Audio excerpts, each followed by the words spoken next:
Hi guys, it's Janet. I have Addie Martin with me from Peninsula Orthopedic Physical Therapy in the Bay Area in California. Addie, thank you for joining me. First question, have you ever been overlooked as a provider because of your race and gender?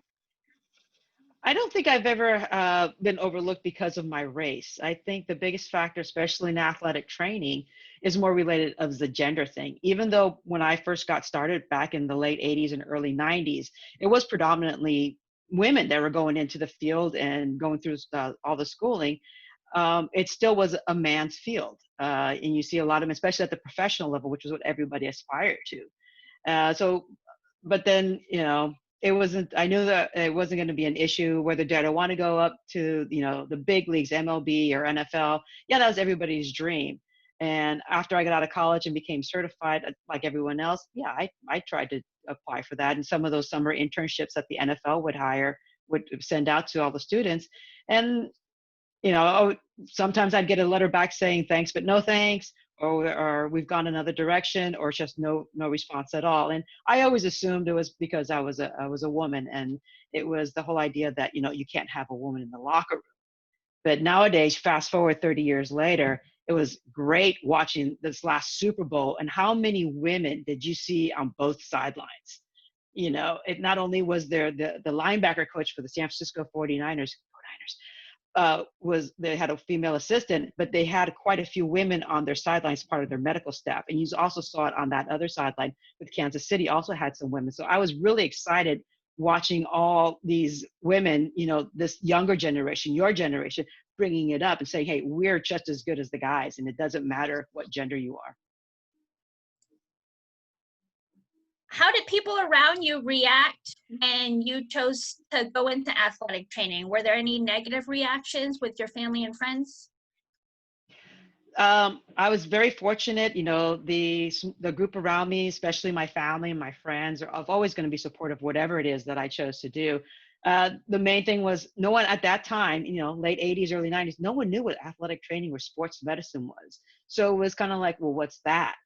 And with my parents, the way I explained it to them, because they didn't understand much English, and so what I said to them, it's a physical therapist that works with athletes and around sports. And then, oh, okay, well, mija, if that's what you want to do it and do your best. And that was the same exact support with my brothers and all my close friends. Kind of a follow-up to that, I know I personally have had issues explaining athletic training in Chinese to my parents and family. What kind of language barriers do you run across during your clinical practice and talking to family members about athletic training? Well, in the clinic, there are certain things that is hard to translate, and you just got to try your best to, maybe it's not the exact interpretation, but you try your best to be able to explain to them, in my case Spanish, in your language, in Chinese.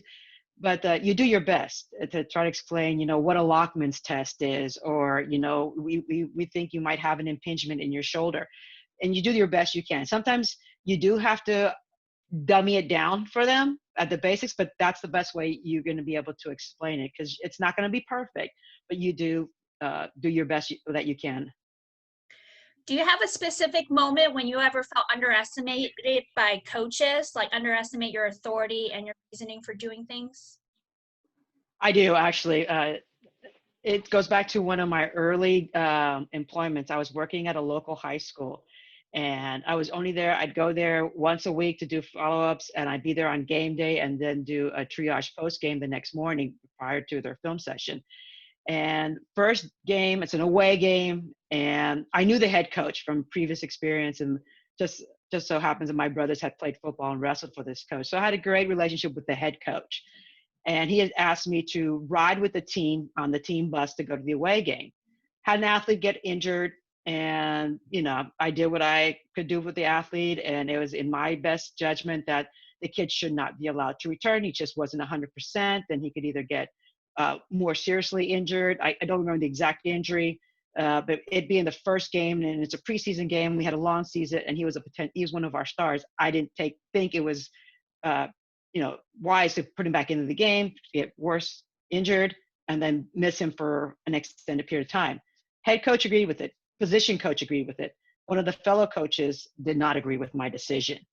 And at the end of the game, we're on our way home, and I'm sitting towards the front, obviously, with the coaching staff. The coach is sitting like 2 seats behind me and across on the other side, and he starts mouthing off and saying things not so much under his breath.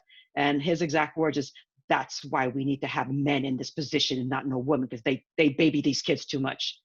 And I kid you not, the head coach who was sitting in front of him, his head couldn't have spun fast enough and reprimanded the coach. And then once we got back to the school and we were in the coach's office, and I always do a debriefing, so-and-so got hurt, and this is what we expect. This is what I'd like to do, blah, blah, blah, blah, blah. Yeah, watch out for this. And first thing, I couldn't even say anything. He says, "I want to apologize for what that coach said. Don't let that bother you. And please, I hope you want to stay with us. Please don't leave us." And long story short, I wound up staying for another 3 years with that specific school, covering the football program. But I no longer rode the bus. I wound up driving with the equipment guy and rode in the equipment van, so I didn't have to hear any kind of smart aleck remarks. One of the best advice I ever have gotten in my AT career is from you. And that was Gosh. in like minute one that I met you, when I told you I wanted to be an athletic trainer, and you were very, and I love it, brutally honest. And you told me, "Are you here to get your BS or your MRS?" And I've heard you say that to other students that were interested in athletic training or sports medicine. Why do you think that was important for you to say to new students? Well, a lot of people come into athletic training, especially young women, and I'm hoping it's changing. Because I've been out of the whole teaching thing now for about 2.5 years. I haven't had an intern, and you're still at my top of my list, Janet. Some people come into this profession or get into trying to volunteer and help out for the wrong reasons, and especially for women. And unfortunately, that does happen. You see a lot of young ladies, especially at the high school level, that want to come in and help, specifically with the football team, whether they want to be water girls or they want to help out whatever on the sideline, but they're there for the wrong reasons. And some of the reasons may be they think, the quarterback is so cute, look at him. And they want to get close to some of the cute guys or hang out. And it's not the real reason why they should be there. Somebody wants to be there to hang out and to meet the guys and just, or have fun with their friends or whatever, just say, "Yeah, I'm part of the team." That's not the reason you get into this profession because you love to help people. You want to help people to get better. You enjoy being around athletes and athletics.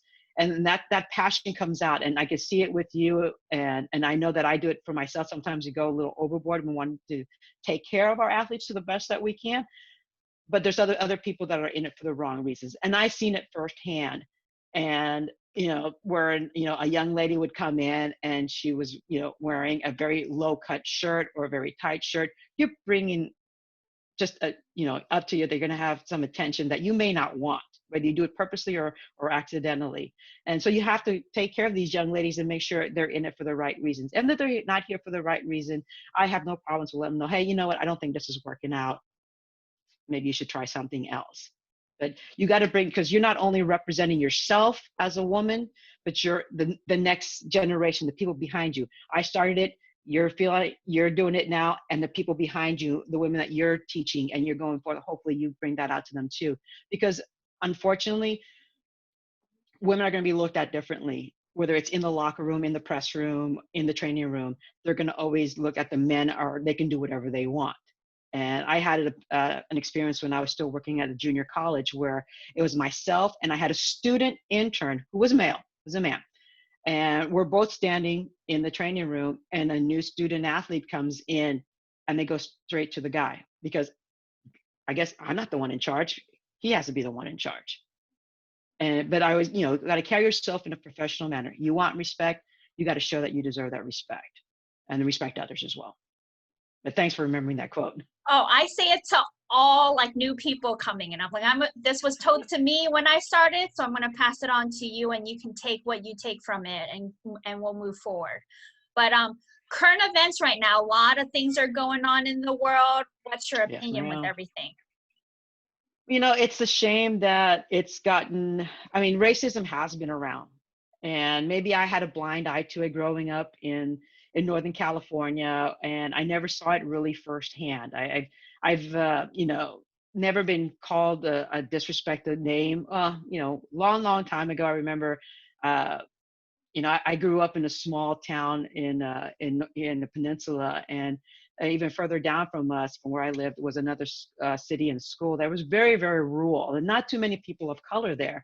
And we went down there to play basketball as a freshman in high school, and we beat their team. It was my freshman team, and the varsity team also beat their team. And people at that school were really angry.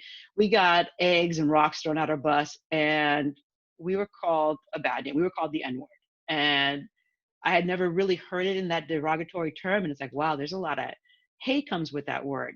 So that word has never been a very positive, any word that I care to hear. And I know with the younger generation, it's part of just their vernacular. They use the N word to refer to as a friend. And you go, oh, I didn't use it in this tense. I use it in that tense.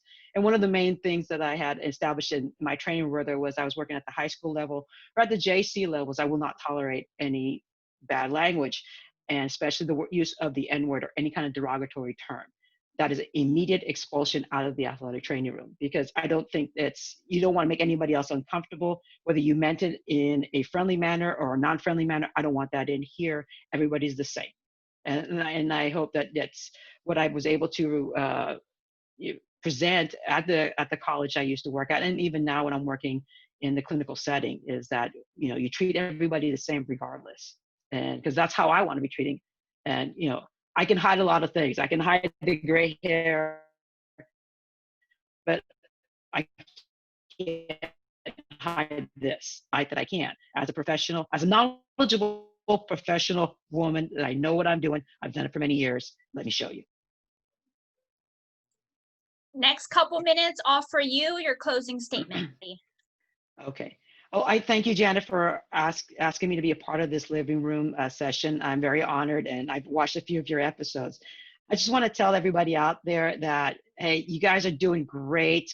Keep our profession going. I know we're in some scary times right now. We don't know what's going on in the fall, but let's keep going forward. Let's keep pushing each other up, whether you're male, you're female, you're of color, or you think you have no color, gender, whatever it is. We are all one. We are athletic trainers, and we need to support each other and not bring us down, whether you're at the high school level or junior college level, which I spent many years at. Division 1, 2, 3, we're all in it together. And this is something I've always thought about even before this whole pandemic, that we're in this together as ATs. We all know what it's like. We've all taped in a closet-sized training room. We've all had to carry our own stuff. And you know, we got to start somewhere. Let's all remember where we came from and just always support one another. We are one. We're ATs. That's all I have for you, Addie. I'll talk to you soon. Thank you. Thank you, Janet. Bye-bye.